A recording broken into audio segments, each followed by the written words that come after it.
Sud Radio refait sa déco avec Maison Créative. Sandrine Debruyne. Bonjour Sandrine. Bonjour Jean-Marie. Directrice de la rédaction de Maison Créative. Bon, on bricole aujourd'hui, hein. On rénove. Ouais, c'est la saison. On en profite. Il y a souvent de la pluie dehors, on reste à l'intérieur, on s'occupe comme on peut. Et aujourd'hui, vous nous expliquez comment créer des effets matière pour faire des rénovations à petit prix. Oui, des effets un peu waouh en fait, qui n'a pas rêvé de redonner un petit coup de blush à son intérieur, de créer justement ces petites matières, alors souvent prisées par les architectes, qui permettent de jouer avec la matière, avec la texture, la lumière, les volumes, alors tout en répondant évidemment à des exigences fonctionnelles, esthétiques surtout. Et donc c'est un peu la chronique de ce matin, c'est à fond sur la réno avec des effets waouh. Allez, aujourd'hui on va commencer par l'effet métallisé. Vous pouvez métalliser des meubles par exemple? Alors c'est une vraie tendance en fait, vous appliquez des feuilles d'argent, de cuivre sur des petits détails, comme des encadrements de portes, des étagères ou même un mur. C'est une technique qui donne un petit effet luxe mais raffiné sans nécessiter une grande quantité de matériaux. L'effet métal oxydé au fait est aussi très très prisé. On est surtout sur du cuivre patiné, du fer un petit peu rouillé très en vogue.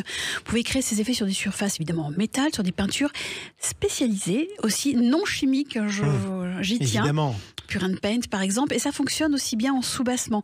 On peut même aller jusqu'à pousser cette tendance avec des panneaux en métal perforé. Alors c'est très tendance pour capter la lumière justement filtrée, un effet visuel qui est très distinct, utilisé en revêtement de façade, en éléments décoratifs intérieurs.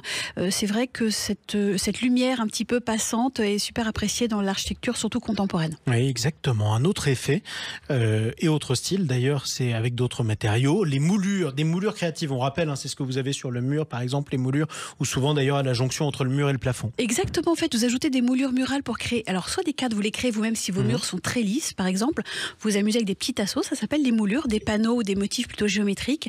Vous utilisez du MDF ou du bois très économique. Vous pouvez peindre, créer des effets, évidemment, ça va être assez sophistiqué. Ça va donner un petit peu une profondeur et un caractère classique à vos murs. Vous en trouverez chez Aurac Décor. Pour les plus bricoleurs, moi je vais vous dire, vous optez aussi pour un plâtre vénitien.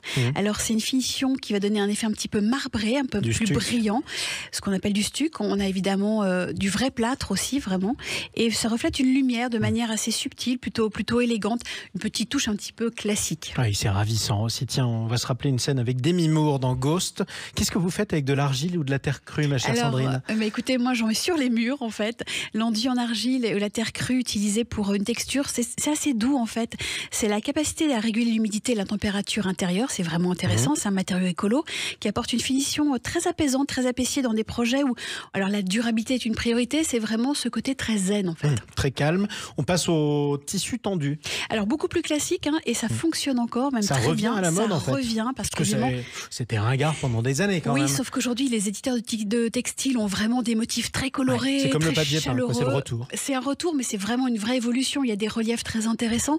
Vous créez des effets matière aussi. Vous utilisez même de la toile de jute, du velours, du lin. Vous pouvez mélanger tout ça. Il faut le faire de façon assez subtile. C'est une technique plutôt idéale. Alors beaucoup ont utilisé pour les têtes de lit. Ça fonctionne très bien. On a aussi des textiles qui sont aussi bons pour améliorer l'acoustique d'un espace. Vous donner une touche un petit peu plus douce, évidemment. Souvent, on s'en sert pour les bureaux qu'on crée à la maison quand on va travailler chez soi. C'est aussi une jolie solution pour se créer un bureau un petit peu sympa avec un fond. Quand on est en visio, plutôt joli aussi. Oui, ce qui est beau d'ailleurs. Attention, le tissu tendu, si vous avez un chat, ils deviennent toujours fous dans la journée. Ils sont capables de monter tout en haut du mur. Mais offrez-leur des accessoires en fait. Oui, écoutez, son accessoire, c'était mon mur apparemment. Qu'est-ce que vous voulez que je vous dise? Allez, on continue avec du bois. Est-ce qu'on peut tout faire avec du bois? Oui, on peut tout faire. Le bois massif, c'est souvent utilisé dans les finitions naturelles ou brutes. Alors c'est vrai qu'il reste un favori, mais souvent pour son aspect plutôt chaleureux et sa durabilité. On a aussi l'effet bois brûlé. On l'est beaucoup en extérieur, ce qu'on appelait le shusugiban. Le quoi? Le shusugiban. C'est une technique japonaise qui continue d'être très populaire pour ses propriétés esthétiques et de longévité. Ça apporte une dimension organique que les architectes utilisent beaucoup pour rééquilibrer les matériaux un peu plus durs comme le béton. Justement, on apporte une touche un petit peu plus rassurante peut-être, même si c'est noir. Et puis vous avez des panneaux composites avec des façades. Alors c'est super utilisé justement pour imiter des matériaux comme la pierre, le métal, le bois. Vraiment, les architectes en abusent un petit peu et c'est un rapport qui a été pris très intéressant. Allez, on termine avec votre matière préférée. Eh bien, je vais vous dire le béton brut. C'est votre matière préférée, le béton. J'aime le béton brut. Vous aimez le béton brut. Sandrine Debrune. Ça laisse, en fait, on laisse une trace assez amusante s'il n'est pas recouvert, ce qu'on appelle en fait la tendance du trash wall. Ce mur qui est pas tout à fait parfait, justement. Oui, le mur sale, quoi. Non, il n'est pas sale. C'est ce que ça veut dire, il est un petit peu abîmé. Il est usé par le temps et c'est ce qui fait aussi cette jolie consistance. Les architectes l'apprécient aussi pour sa polyvalence, sa capacité à apporter une sensation solide, authentique. On a aussi le béton architectonique qui, lui, va avoir des finitions plutôt lisses, plutôt texturées. On va même pouvoir dessiner des petits ronds, donc ça va être amusant parce qu'on va voir comme un béton un peu percé. Pareil, la lumière peut passer au travers. Très beau, oui. C'est très beau, c'est très facile soft. à bricoler chez soi avec du béton Du béton cellulaire, oui. En fait, c'est vraiment facile. On peut tout faire, on peut même créer ses meubles. Donc franchement, le béton est vraiment un matériau très intéressant. Formidable. Merci beaucoup, Sandrine Debrune. Je vais vous libérer. Vous avez votre bétonneuse égarée en double fil devant le studio. En attendant, je rappelle que vos conseils sont à retrouver sur les réseaux sociaux de Sud Radio, de Maison Créative également. Il y a leur série qui est sortie en kiosque jeudi, justement. Voilà, un spécial déco réno avec plein d'effets waouh. Super. Dans vos kiosques. À bientôt. Merci.